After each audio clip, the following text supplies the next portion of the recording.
Assalamualaikum warahmatullahi wabarakatuh. Pada kesempatan ini akan saya berikan gambaran contoh praktis bagaimana cara untuk melakukan uji homogenitas. Di mana kita tahu uji homogenitas merupakan prasyarat dari uji komparasi atau uji T ya, uji T parametrik yang independen. Artinya, ini merupakan prasyarat dari uji yang membandingkan antara dua kelompok. Saya punya contoh data di sini, ada data 15 siswa. Dari 15 siswa ini sudah diobservasi satu variabel, yaitu variabel prestasi belajar matematika, dan juga ada satu variabel kategorik yang memisahkan data ini menjadi dua kelompok, yaitu data jenis kelamin, ada yang laki-laki, ada yang perempuan. Hipotesanya adalah dari data yang seperti ini, saya ingin membandingkan. Saya ingin membandingkan antara laki-laki dan perempuan itu homogen atau tidak. Data kelompok laki-laki dengan data kelompok perempuan itu apakah homogen atau tidak. Caranya, maka kalau kita punya data seperti ini, walaupun ini data yang nggak ideal ya, ini data yang nggak ideal. Kenapa nggak ideal? Karena dalam statistik itu data itu kan minimal, dikatakan besar itu ada 30. Walaupun ada yang juga mengatakan 50 lebih baik. Ada juga yang mengatakan lebih besar lebih baik. Larger is better. Jadi semakin besar data, sampel yang diambil, semakin mewakili populasi. Walaupun itu teorinya nanti berbeda lagi, ada yang namanya teori sampling. Dalam hal ini hanya sebagai contoh, 15 siswa ini sebagai gambaran, kalau kita punya data yang seperti ini, mengkaji satu variabel observasi, di mana ada satu variabel lagi kategorik untuk memisahkan dua kelompok. Ya, memisahkan menjadi dua kelompok. Kira-kira bagaimana cara untuk menguji homogenitasnya? Karena kita tahu di sini, kita kan pengen melakukan uji komparasi, pengen membandingkan antara prestasi laki-laki dengan prestasi perempuan, itu berbeda secara signifikan atau enggak, lebih bagus yang mana, kan gitu. Maka harus dilakukan uji uji prasyarat homogenitas. Caranya untuk data mentahnya terlebih dahulu, data mentahnya ini dilakukan sorting atau kita lakukan pembagian. Yang laki-laki kita kumpulkan dengan yang laki-laki, begitu pula ya dengan yang perempuan. Caranya pada kolom ini klik sort lalu custom sort. Sort, custom sort, klik kanan ya. Lalu pada bagian ini sort by-nya ini kita pilih yang jenis kelamin. Kenapa? Karena kita ingin membagi kelompok yang laki-laki dan perempuan. Maka sort by-nya kita pilih yang jenis kelamin. Lalu untuk cell value-nya klik yang cell value ya, cell value. Sort on itu cell value karena kita ingin melihat datanya. Jadi sort by-nya itu yang kita akan bagi adalah jenis kelamin, lalu untuk sort on-nya kita lihat berdasarkan cell value-nya, lalu kita urutkan berdasarkan abjadnya, A to Z, lalu klik OK. Secara otomatis yang L akan mengumpul dengan yang L, yang P akan mengumpul dengan yang P, begitu pula orang-orang yang di sini pun ikut teracak. Karena tadi kita ngebloknya seperti ini, di bloknya untuk semua kolomnya, baik kolom nama siswanya, kolom prestasinya maupun kolom jenis kelaminnya. Dan untuk judul, nomor nggak perlu diikut di blok. Yang di blok hanya datanya aja. Judul kolomnya nggak perlu, klik kanan, lalu sort, lalu caranya seperti tadi, seperti ini. Seperti ini, lalu klik OK, seperti itu. Maka otomatis ini data ini sudah terbagi sesuai dengan jenis kelaminnya. Laki-laki dengan laki-laki, perempuan dengan perempuan. Kalau sudah seperti ini, baru kita bisa masukkan ke SPSS. Kita mulai dari awal, jadi di SPSS kita berarti sekarang punya dua kelompok. Dalam hal ini caranya adalah dengan membuat dua variabel sesuai dengan variabel yang ada di tabel Excel yang kita punyai tadi. Dalam hal ini ada variabel tadi yang pertama prestasi ya, kita tulis pres. Lalu variabel yang kedua adalah jenis kelamin. Ingat nulis nama dalam SPSS tidak boleh ada spasi.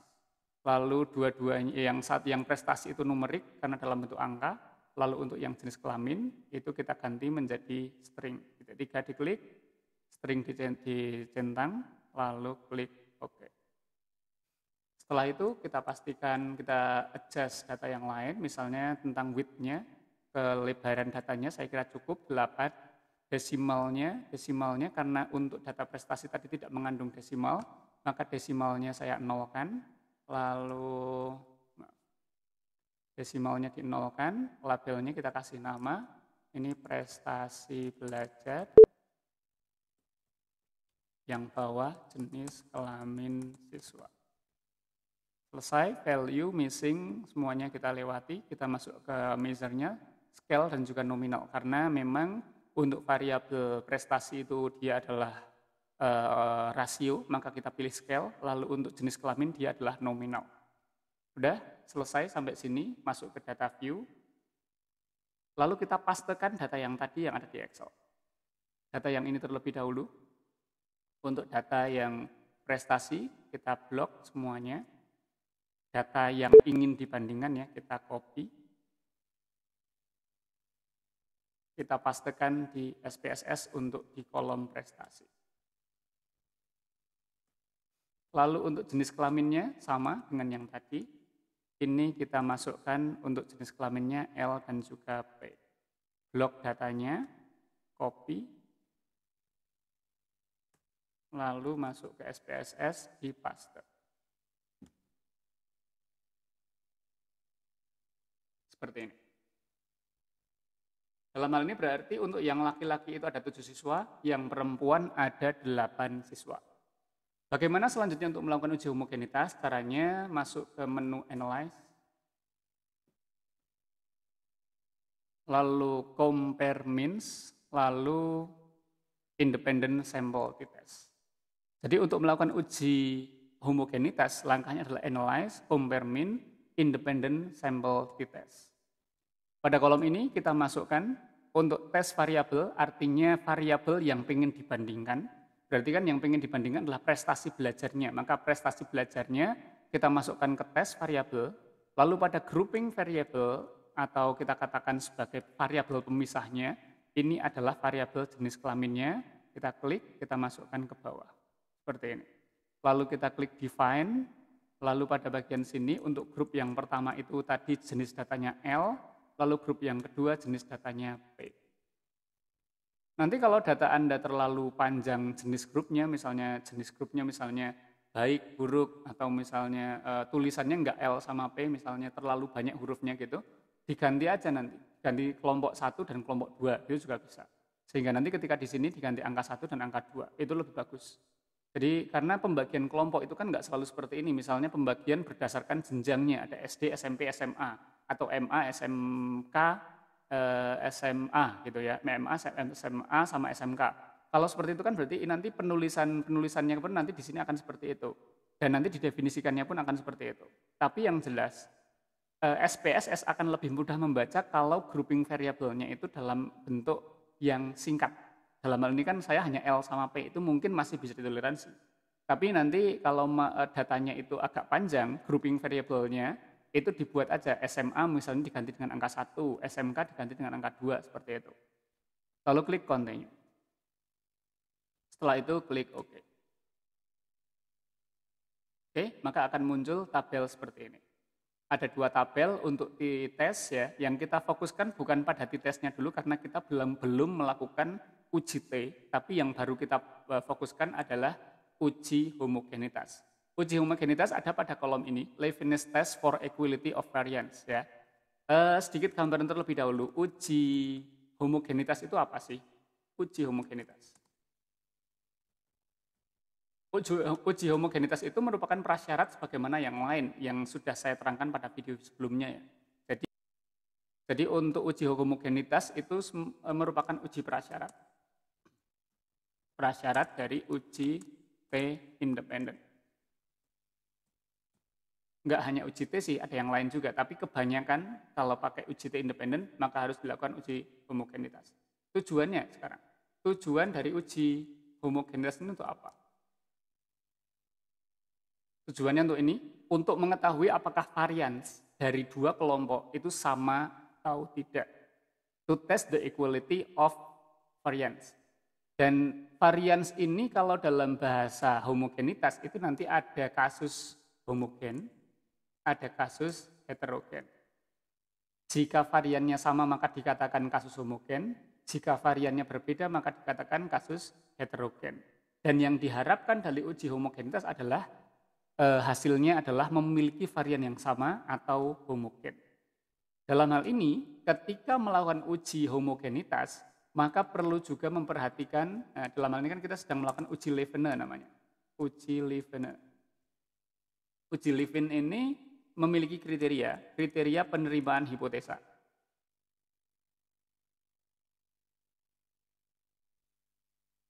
Kriterianya seperti ini. Jadi jika nilai sig atau p-value-nya ya, nilai p-value lebih besar dari alfa, maka dua kelompok memiliki varian yang sama, dalam hal ini homogen. Artinya kalau nilai p-value-nya, nilai sig-nya kurang atau lebih kecil dari alfa, berarti kebalikannya. Varian dari dua kelompok tersebut berbeda atau kasusnya adalah heterogen. Kita masuk kembali ke SPSS yang sudah kita running tadi. Kita lihat pada tabel yang bawah tentang tabel untuk independent sample t-test-nya. Pada Leibniz test for equality of variant. Leibniz test, uji Levene untuk kesamaan varian dari dua kelompok. Pada kolom sig kita lihat di sini. Pada kolom sig di sini terlihat ada nilai 0,353. 0,353. Inilah p-value dari uji Levene. Uji Levene di sini menghasilkan p-value nilai sig 0,353 atau 0,353. Berarti dalam hal ini didapatkan nilai sig-nya adalah 0,353. 353 jelas ini lebih besar dari alfa, karena alfa yang dipilih dalam penelitian dasar itu biasanya adalah 0,05. Berarti nilai sig-nya 0,353 lebih besar dari alfa, otomatis dua kelompok memiliki varian yang sama atau homogen.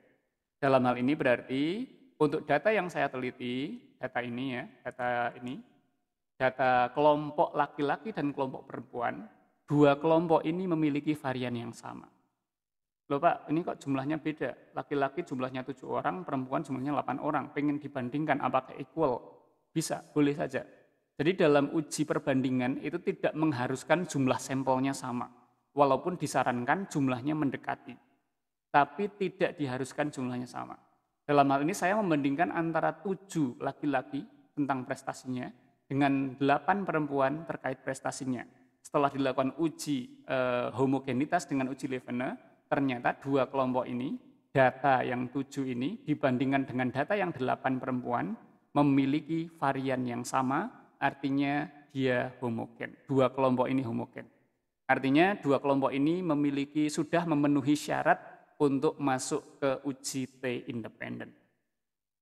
Apakah ada uji prasyarat yang lain? Ada. Kalau uji T independen setidaknya dia memiliki dua prasyarat. Uji homogenitas sama uji normalitas. Berarti ini juga harus diuji normalkan satu persatu. Untuk data yang pertama, yang laki-laki yang ini, 7 ini diuji normalkan, yang 8 ini juga diuji normalkan. Walaupun secara statistik ini data yang kurang baik. Kenapa? Karena jumlah sampelnya terlalu sedikit. Uji normalitas itu kurang peka untuk meneliti atau menguji suatu data dengan jumlah sampel yang kecil. Jadi kalau sudah dilakukan uji normalitas, dan hasilnya normal, dilakukan uji homogenitas dan hasilnya ternyata juga homogen, variannya sama, maka bisa maju atau bisa lanjut ke uji parametrik, yaitu uji independent t-test, uji T independen. Saya kira itu untuk melakukan uji independen, langkahnya sangat sederhana, analyze, lalu compare means, independent sample t-test, lalu muncul kotak outputnya seperti ini, tinggal dilihat nilai sig-nya, p-value-nya, kalau lebih besar dari alfa, maka dia homogen atau variannya sama. Kurang lebihnya mohon maaf. Assalamualaikum warahmatullahi wabarakatuh.